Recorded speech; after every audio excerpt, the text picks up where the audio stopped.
Back in my more innocent days, I was Johnny's devoted little simp for 3 years. It was simple, really. He was gorgeous, great in bed, and had an amazing body. So when he suggested we break up, I cried like my world was ending. Babe, can we still kiss after we break up? If I hit you up for a booty call, will you still come? Johnny just scoffed. You really can't live without me? My eyes welled up with tears. Babe, I love you. After he dumped me that day, I walked out of there crying, clutching a check for $5 million. That same night, someone filmed me at a club and sent the video to Johnny. In the clip, I had my arms around 6 male dancers, my voice dripping with disdain. Johnny? Who'd actually like a guy with a temper that bad? I was just horny for him.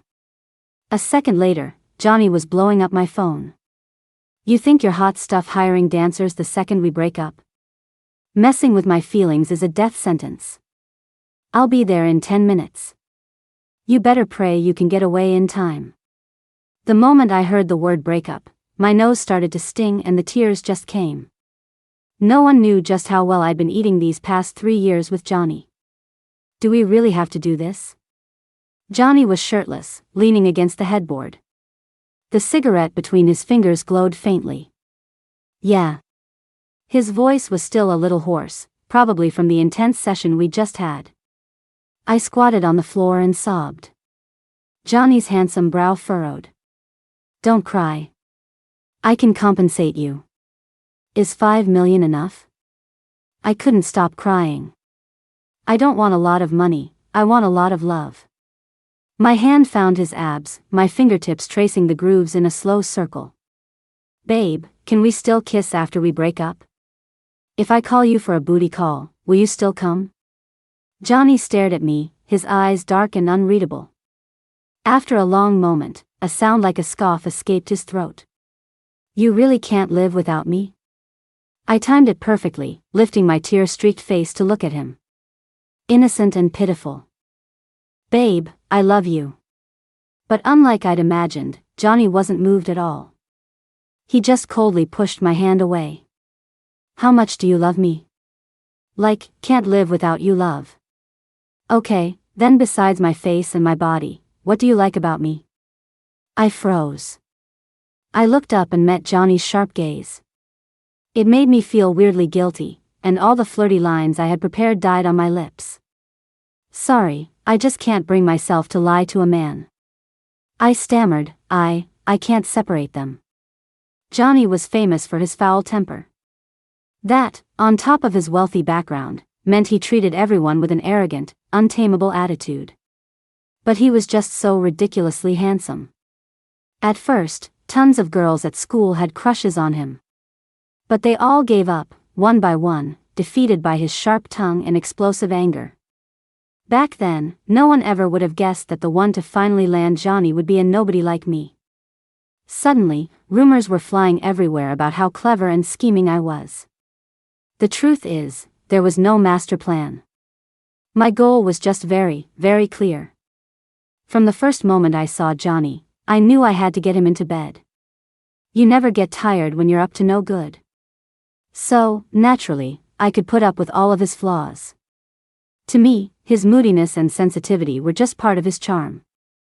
I wanted to know about his childhood, his past pains and joys. I secretly listened to his favorite songs and memorized every hobby and habit he ever mentioned offhandedly. I looked up his zodiac sign, his favorite flower, watched the movies he loved, and screenshotted everything about him. I loved him, including his vulnerabilities and his dark side. After hitting him with this combo day after day, Johnny was finally moved. So much so that one night, I casually asked, by the way, are you big? Instead of getting annoyed, Johnny's ears turned red as he pulled me close. So, do you want to come to my place tonight and hear more about my family? I stood on my toes and kissed him. You can talk forever. I'll always be listening. Now, hearing my answer, Johnny suddenly fell silent. He stubbed out his cigarette and stared down at the clothes scattered on the floor. After a long time, he looked up at me with a bitter smile. We've been together for 3 years. Isn't there any inner beauty you find attractive? Of course there is. Under Johnny's burning gaze, I felt my face flush. Well, it goes down easy. And it's pretty sweet. I've got to say, Johnny's mood can change faster than he takes off his clothes. After I said that, he suddenly got angry for some reason. He shoved a bank card into my hand and kicked me out. There's $5 million on this. Don't ever contact me again. The door slammed shut without a hint of mercy. Johnny always had a bad temper. He'd gotten mad and thrown me out before. But this time felt different. Not because of him, but because of me. Maybe I'm just getting older, losing my touch. I just felt this deep sense of exhaustion. After I left, a light rain started to fall. I opened my ride-share app, but everything was surging. I steeled myself and decided to just walk home in the rain. The second I stepped out, rainwater soaked the top of my shoes.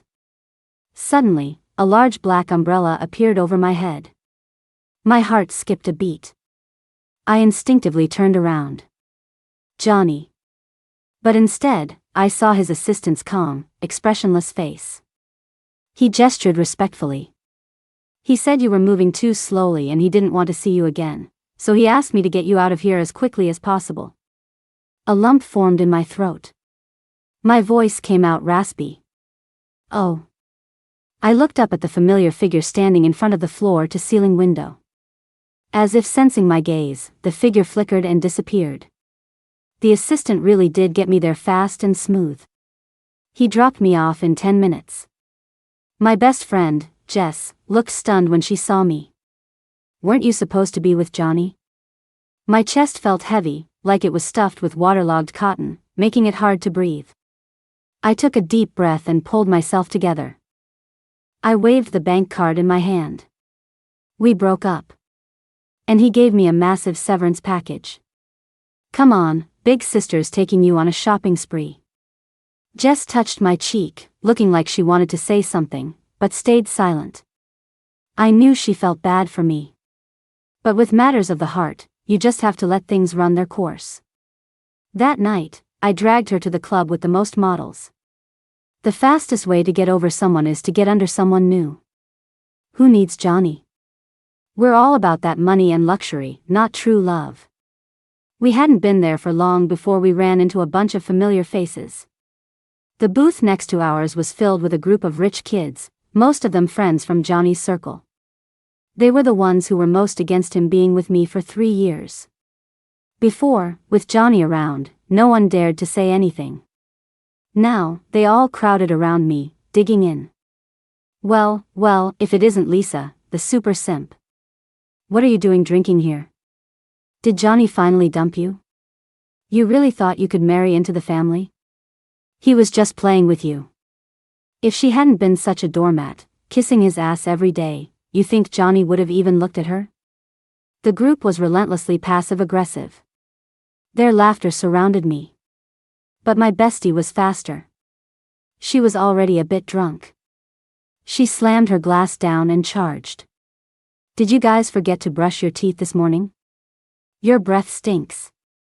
You keep calling her a simp, but I bet you'd kill to be Johnny's simp, and he wouldn't even give you the time of day. Besides, who cares about Johnny? It was Lisa who dumped him. I pulled her back, looking coldly at the crowd. If you're so offended on Johnny's behalf, why don't you go tell him? The rich kid in the lead froze. His bravado faded a little. Someone had actually dared to talk trash about me to Johnny before. Johnny beat him so badly he ended up in the hospital. After that, no one dared to cross him. What are you so smug about? You really think Johnny is still going to protect you now? I ignored his taunt. I took the menu of models from the promoter and started looking them over. It was only after I'd picked out 6 guys, each with a different style, that I looked up at him. You can always try me. Riding his coattails really did work wonders. Johnny and I had broken up plenty of times before. And every time, I was the one who coaxed him back. Right now, they had no idea if we were really over for good. The group of rich kids scattered quickly. They were terrified of getting on Johnny's bad side. 6 male models gathered around me and Jess, sweetly calling us ma'am.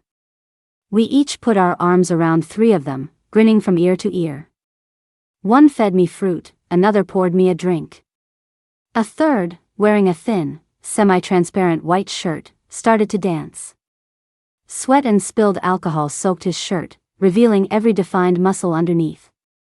I suddenly realized that focusing only on Johnny had been a huge mistake. So when my bestie couldn't take it anymore and started cursing out Johnny, I jumped right in. Johnny? Who'd actually like a guy with a temper that bad? I was just in it for the sex. In fact, the more I talked, the more worked up I got. It's true that I loved him, but it's not like he's the only one I can love. Sure, Johnny is hot, great in bed, and has an amazing body, but I'm bored of him. Hey, Jess, look over at 1 o'clock. I think I see my dream guy. He's just as hot as Johnny. Should I go hit on him? But before my bestie could answer, her face grew serious as she picked up my buzzing phone. She held it out in front of me. Someone had filmed me touching the model's abs and recorded everything I'd said, then sent it all to Johnny. He was blowing up my phone almost instantly. WhatsApp messages kept popping up. Lisa, stop playing dead and answer the phone. Great. So everything you ever said about loving me was a lie, right? You think you're hot stuff hiring dancers the second we break up? Messing with my feelings is a death sentence. I'll be there in 10 minutes. You better pray you can get away in time. I was totally wasted. I leaned in close to the screen, squinting for a while before I could make out the words. Then I casually turned my phone off. My bestie's eyes went wide. Is he going to lose his mind now that you turned your phone off? Who cares? So, aren't we going to run? If Johnny catches you, he's going to kill you. I was drunk and giggled. Kill me how? He's already listed the rewards, what's the punishment? The most fun relationship in the world is with an ex you haven't totally cut ties with. Not to mention, Johnny was definitely my type. As long as he didn't have a new girlfriend, bothering him a little after the breakup wouldn't be so bad. As my bestie shot me a look of utter disappointment, I caught something out of the corner of my eye and pounced like a baby bird returning to its nest. Instantly, the scent of a cool, watery cologne mixed with a faint masculine musk filled my senses. The guy in front of me looked about 50% like Johnny. But his hair was styled down, his lips were red, his teeth were white, and he looked sweet and innocent.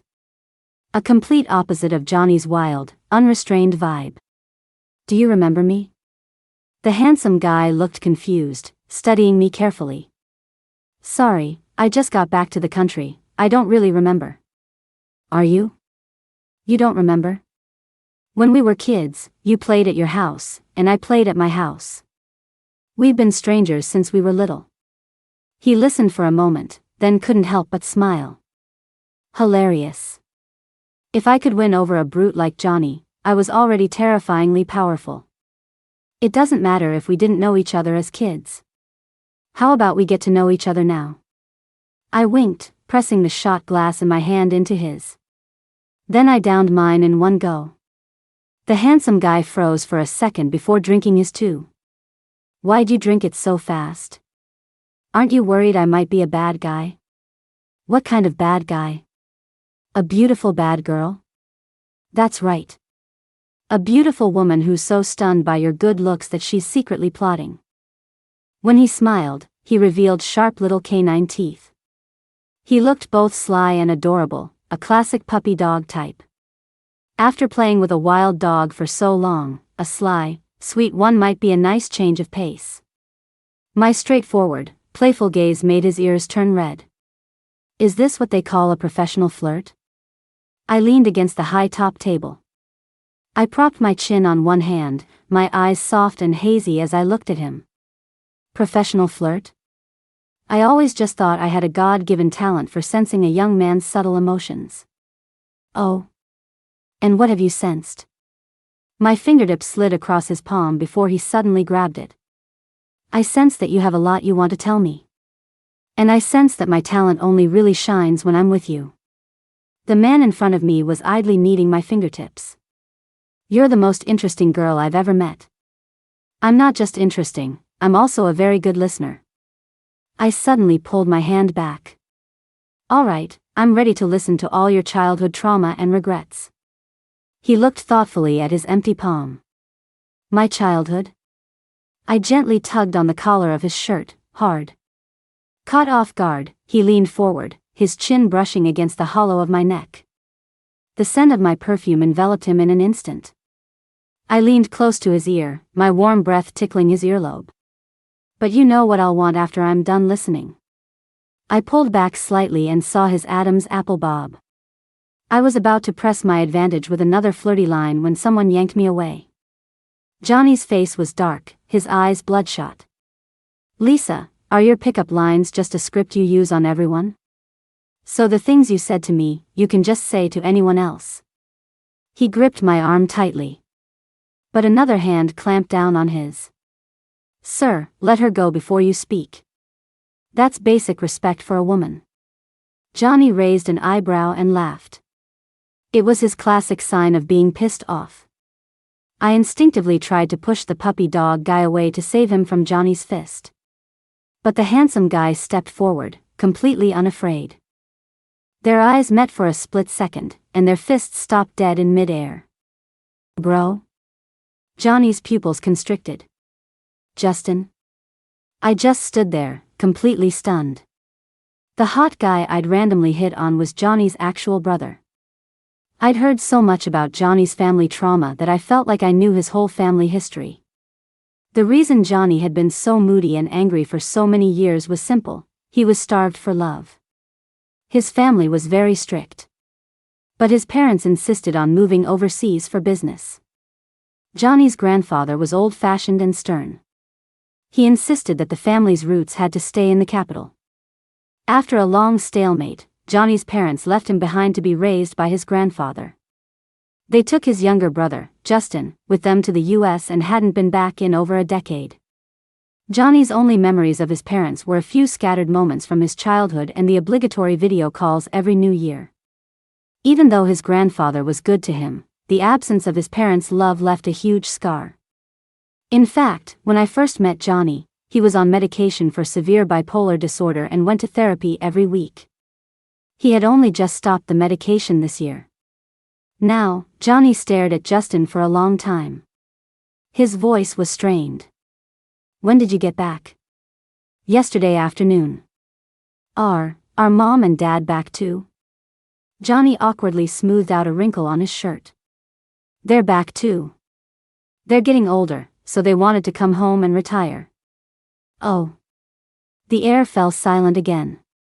Johnny glanced at me, then turned and walked away. His eyes were red, the corners slightly damp. Even though his face was blank, he was radiating this overwhelming sadness. Watching his retreating back, I felt a sharp pain in my chest. I started after him without thinking. I called Johnny's name over and over. He ignored me, just kept his head down and walked. I tried to charm him like I always did, joking around. Babe, I knew I couldn't get over you. I see someone who looks a little like you and my heart just melts.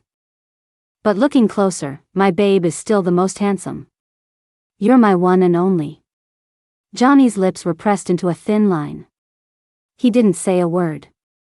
He ignored everything I said. When we got to his place, he walked in and slammed the door shut behind him. I stopped in my tracks, staring at the closed door, feeling exhausted. Who was it that said a difficult person just needs a lover who refuses to leave? Well, a broke person like me needs a bank that won't call the cops. I kicked the air in frustration and turned to leave. But before I could take a single step, the door flew open and a strong arm wrapped around my waist, pulling me back inside. A warm body pressed against my back, hot breath fanning across my neck. Are you going to choose Justin too? Are you leaving me? My neck was suddenly damp, and the person behind me was trembling slightly. I sighed. The words I wanted to say were stuck in my throat. I had just started to pry his hands off my waist when Johnny's emotions suddenly erupted. He swept me up into his arms. He strode into the room, tossed me onto the sofa, and pinned me down. He kissed me almost savagely, biting at my lips. That night, we made love like we hated each other. Our words were like poison. We said everything we could to hurt one another. What, scared? Arch your back. Weren't you the one who only wanted my body? Why can't you take it now? My parents said they loved me, you always said you loved me, but it turns out you were all lying to me. With every sentence, the thrusts got harder. I bit my lip, still refusing to back down. You're talking a lot, Johnny. Is your medication not kicking in yet? So what if I'm only after your body? You think I'm into you for your shitty temper and your drama? Don't act like you love me. All you love is a simp who worships you, not the real me. All night, from the sofa to the rug, from the kitchen to the bathtub. We insulted each other, screaming all the things we'd held back for years. By the end, I was silently crying into the blankets. I don't know if it was sweat or tears, but drops fell from Johnny's face onto the back of my neck. Before, no matter how bad our fights got, sleeping together always fixed it. But now, as the morning light crept in, Johnny was on the balcony, chain smoking. The ground was littered with cigarette butts. I forced my aching body to get dressed and turned to leave. Neither of us said a word. Neither of us tried to stop the other. After a week of crashing at my bestie's place, the marks on my body had all faded. Johnny and I had zero contact that week. Justin, on the other hand, had sent me quite a few messages. After thinking it over, I agreed to meet him. Send me your location, let's see where my heart is. The location Justin sent was a private bar. Classic R&B music was playing. Justin's movements were fluid and graceful, making him look professional and incredibly handsome. He quickly placed a whiskey sour in front of me. It was so hard to get you to see me. I've been asking for days, and you finally agreed to come out. I took a sip of the drink, the sharp, spicy flavor sliding down my throat. Missing someone is like non-biodegradable plastic, and seeing them is the cure for a withered tree. You wanted to see me, so does that mean you missed me? Justin let out a laugh and leaned his face close to mine. Under his slightly choppy bangs, his eyes were incredibly bright. He looked like a puppy just waiting for a head pat. If I said I missed you, would you appear? He knew his strengths all too well. That innocent, sincere face paired with eyes that looked at you with the devotion he'd show a dog. It made me pause for a second. When did you learn to use lines like that? Justin's long fingers gently stirred the ice in his glass. Lines? It's just my true feelings coming out in conversation. He turned to meet my gaze again, his eyes deep. You still haven't answered my question.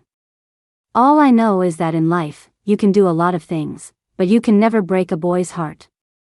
For the first time in my life, I'd met my match. The silent battle between the professional flirt and the master pickup artist had begun. After a long moment, Justin chuckled softly. And you don't think that was a line? A line? This is just my clumsy, honest heart. I don't know anything, I just want to own your emotions. As I spoke, I placed my hand over his heart, feeling the muscle and the frantic heartbeat beneath my palm. I've always lived by a certain code. Don't let a good man down, but don't let a bad man go either. No initiative, no rejection, no promises, no responsibility. When one comes, love them. When one goes, forget them. There's always another one waiting. Now, Justin pressed my hand against his chest, his eyes wide. I think I understand why Johnny was with you for 3 years. My heart skipped a beat at the mention of Johnny's name. I tried to pull my hand back, but he held it tighter. My brother is cold, has a bad temper, and pushes everyone away. He doesn't know how to cherish someone. I know you two are still involved, but I don't mind. I just want you to be happy. For some reason, the thought of Johnny made me feel agitated. Justin leaned in closer, our breaths mingling. You'll choose me, right? After all, when it comes to any choice involving my brother, I've always been the only answer. I frowned instinctively. I was about to push him away, but Justin used my momentum to pull me in. I stumbled into his arms. The scent of his cologne wrapped around me completely. I heard Justin's soft laugh from above me. 3 years is a long time. You're tired of him, aren't you? I'm younger than him, I have more energy. Want to give me a try? I had just gathered all my strength to push Justin away, but Johnny's fist got there faster. I don't know why he was here. And I don't know how much he heard. Johnny's eyes were red as his fists rained down on Justin's face. That's your sister-in-law.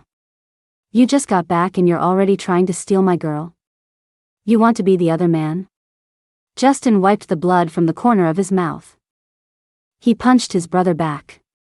So what if she's my sister-in-law? If she didn't like me, how could I be the other man? If you don't want me to be the other man, then you should have made a clean break with her. I stood off to the side, watching them beat the hell out of each other. It wasn't until I called security that they were pulled apart. Justin and Johnny each grabbed one of my hands and refused to let go. Johnny's face was still cold. Who do you choose? Me or him? Justin rubbed his bruised face, hissing in pain. Lisa, don't forget how he treated you for the past 3 years. You don't have to choose me, but I don't want to see you waste any more of your life with him. We were at a standoff. I looked down at my feet. Memories of the past 3 years flashed through my mind, a tangled mess. Johnny was a very contradictory and complex person. He was sensitive, starved for affection, and constantly insecure. He liked to push people away again and again, just to test their love for him. Back then, I was working several jobs to pay for tuition and living expenses, just to support myself. Chasing Johnny was the only bit of fun in my otherwise boring life. Once, Johnny got mad because I was late from work. He scowled and shoved a stack of cash at me. If you're going to pursue someone, at least be serious about it. You should invest more time. From then on, Johnny started paying me to chase him. After we made it official, he was still dissatisfied and gave me a ton of money so I could quit my jobs and be with him full time. He was as emotional as a high-needs baby. Then, after he calmed down, he'd be filled with guilt and self-blame. He insisted on buying me a house and a car to make up for it. For 3 years, I helped Johnny overcome his mental health issues and get off his medication. And he, in turn, transformed me from a poor girl who survived on free rice from the cafeteria into the Lisa of today, someone who has traveled the world and is now focused on her graduate research. There were times I fell for Johnny, uncontrollably so. But a relationship needs more than just feelings to survive. Liking someone is the start, but personality differences and how you treat each other are what determine if you'll last. Johnny probably had some feelings for me. But those feelings weren't enough to tie 2 people from different worlds together. I turned my head so Johnny couldn't see the tears welling up in my eyes. What's done is done. There was so much I wanted to say, but the words wouldn't come out. All I could do was walk away in silence. Johnny watched my back as I disappeared through the door. After a long moment, he let out a self-deprecating laugh. My life has been quiet these past few days. After chewing out Justin, I blocked his number. I stopped responding to any of his attempts to contact me. I don't understand why he did what he did. I don't think he actually likes me, he had his own agenda. But whatever his reasons, he shouldn't have hurt Johnny. It wasn't until Mrs. White came to see me that day that I started to get a sense of what was going on. Like something out of a cheesy old drama, Mrs. White was the picture of old money. Just sitting there sipping her tea, she exuded an undeniable air of authority. She studied me for a long time, her gaze sharp. A scornful smile played on her lips. I really don't understand what magic you possess to make my 2 sons fight over you. I sipped my tea. I don't understand either. I'd heard that Justin had tried to find me again, but his parents had grounded him. Because of that, he'd been depressed and drinking heavily. The room fell silent again.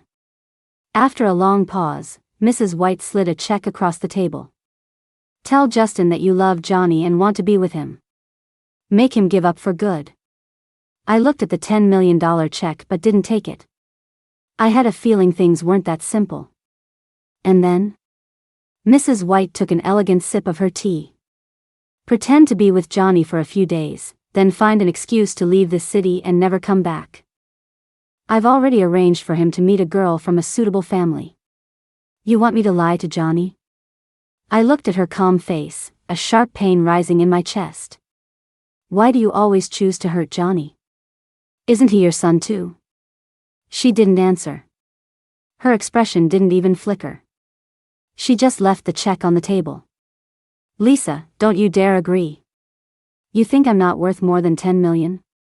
Johnny burst in just in time to see me rip the check to pieces.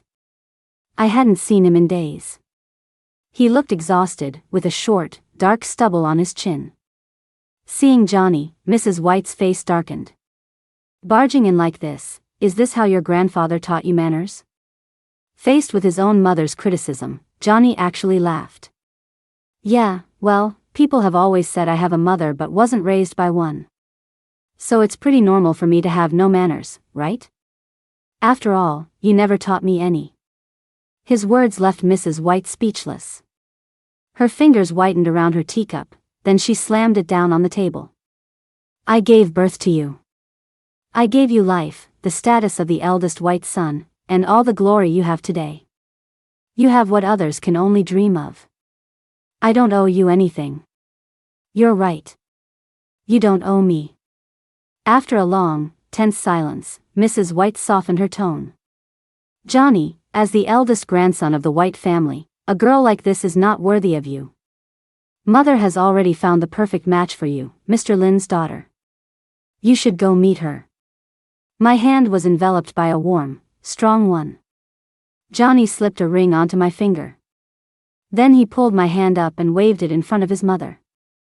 Johnny, as the eldest grandson of the White family, an arranged marriage is your duty. Johnny pulled me away, ignoring his mother's fury. In that case, I'm no longer a White. Justin can be your only son. Let him bear this so-called responsibility. Johnny walked quickly that day. But I could feel his fingers trembling, and a catch in his voice. The first thing you learn when you grow up is to accept that your parents don't love you. Maybe they felt guilty about Johnny in the past, but after so long, when they couldn't make up for it, they just gave up completely. Johnny and I walked aimlessly for a long time. He suddenly stopped and asked me. I'm not a White anymore. My parents will probably freeze all my assets. I'm going to be broke. Will you still be with me? His voice was a little timid. I couldn't help but smile. I pulled the bank card from my purse and handed it to him. Johnny had given me a lot of money over the years. But I'm not very materialistic, so I'd saved it all. I had accumulated quite a bit. Now, Johnny's eyes shimmered. He let me cup his face. My fingertips traced down his Adam's apple, circling on his chest. I blew softly on his reddening ear. I'm giving you a chance to be kept by a sugar mama. Interested? Johnny swallowed unconsciously. He grabbed my wandering hand.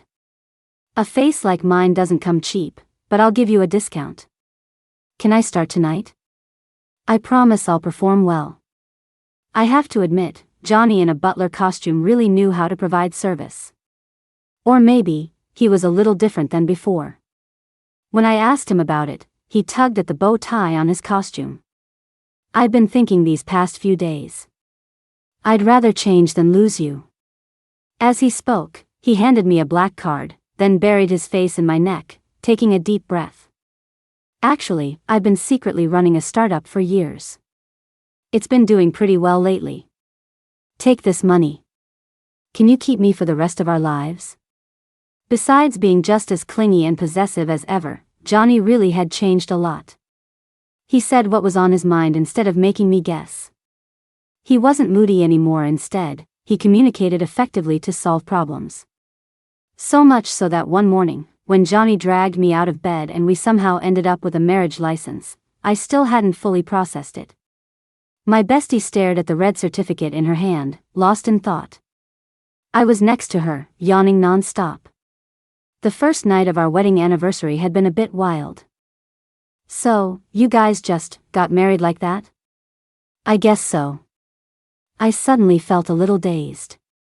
I remembered when I was a kid, both my parents had cheated, and then they smashed everything in the house. I hid in the closet, crying secretly. I thought marriage was terrifying and swore I'd never get married when I grew up. After their divorce, they both remarried and had new kids right away, and I became an orphan no one wanted. I survived on welfare. I never thought I'd end up getting married so young. My bestie carefully put down the certificate and threw her arms around me. "This is because Johnny loves you so much, and you love him too. This love conquered your old fears about marriage. Lisa, you deserve a lifetime of happiness." I hugged her back. I started to wonder when exactly my feelings for Johnny had turned from lust to love. Maybe it was when he chose and defended me without hesitation. Maybe it was when I got stomach problems from not eating enough back in the day, and he'd cook for me with a scowl on his face. Maybe it was even earlier. Thinking about it now, Johnny's old drama wasn't such a big deal. He wasn't in the wrong. He was just insecure, and no one had ever chosen him so completely. He just wanted a little bit of love. The moment I realized this, I rushed to find Johnny. I hugged him and told him I loved him 100 times. Johnny struggled to peel me off him, saying sternly, "Even if you say it 1,000,000 times, I'm not going to agree to your latest kinky idea." I tried my best not to laugh. "I just want you to know that I love you very much, and I'll never leave you." "Really? Really?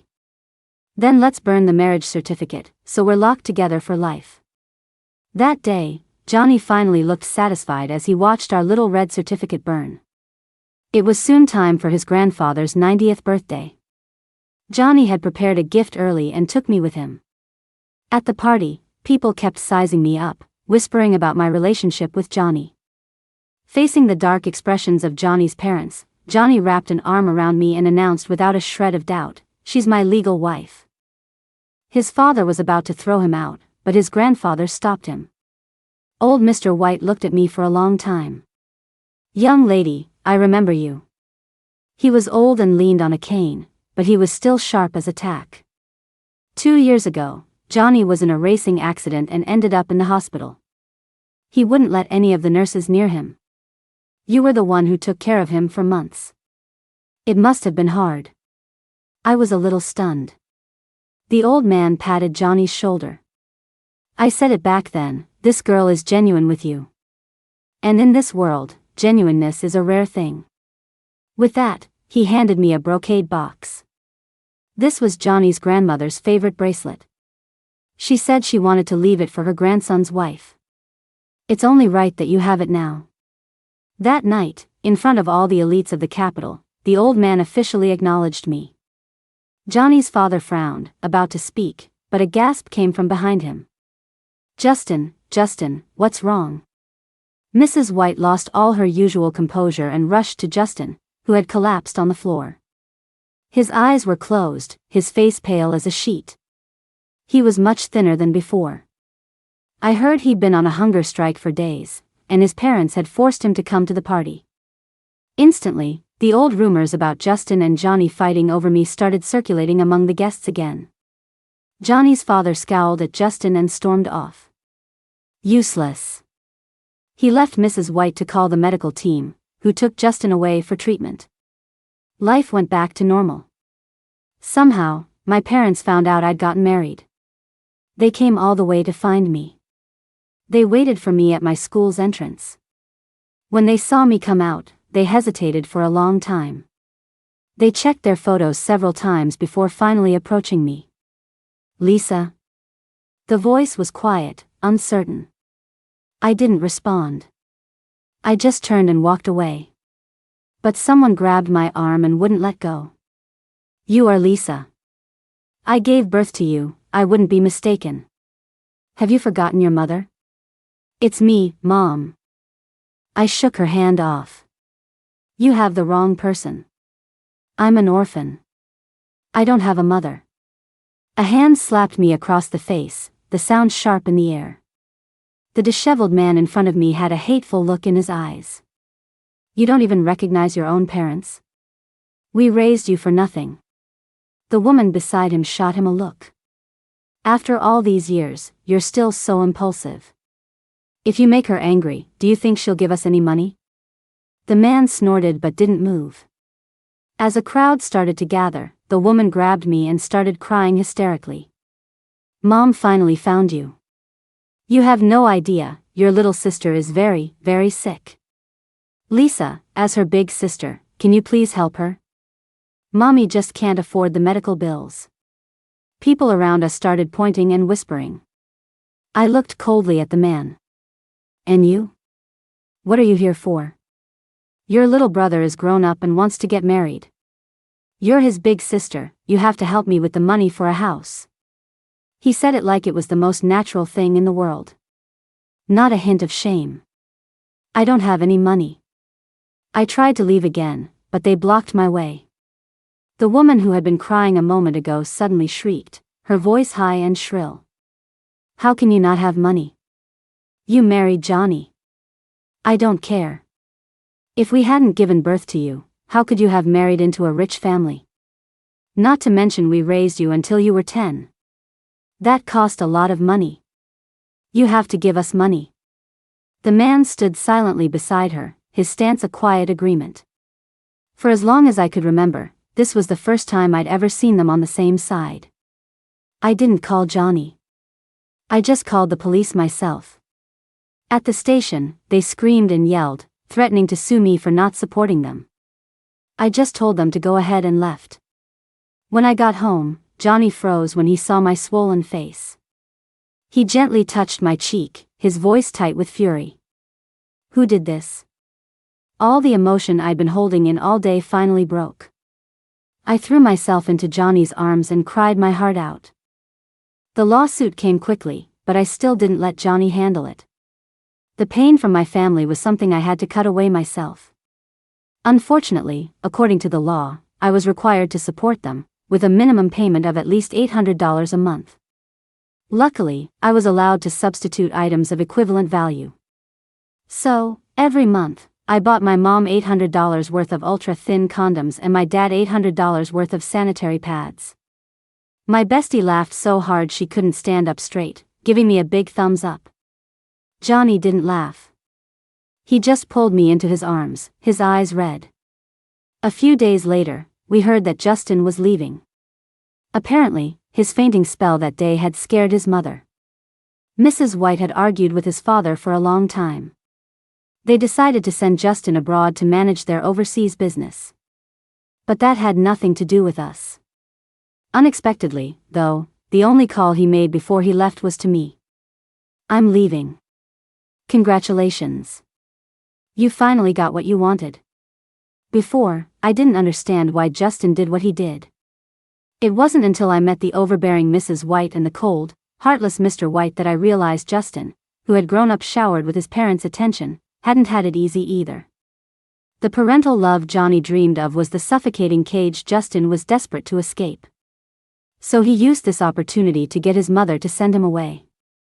Under the guise of recovering, he could finally get away from his parents' control. Tell my brother I'm sorry. Okay. After a long pause, he asked, do you hate me? Not really. I knew you were acting. The other end of the line suddenly went silent.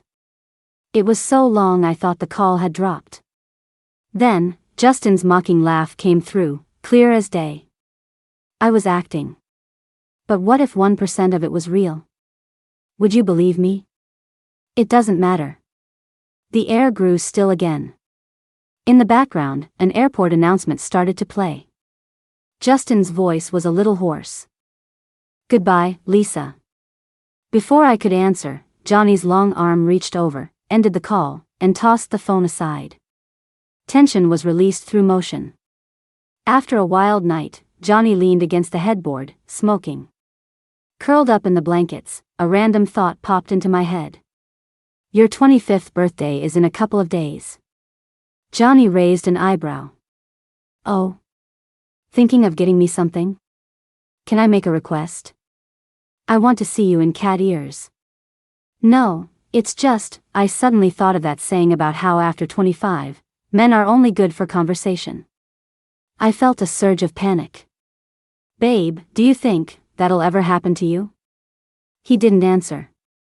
He just sat up quietly and went to the kitchen to find something. Babe?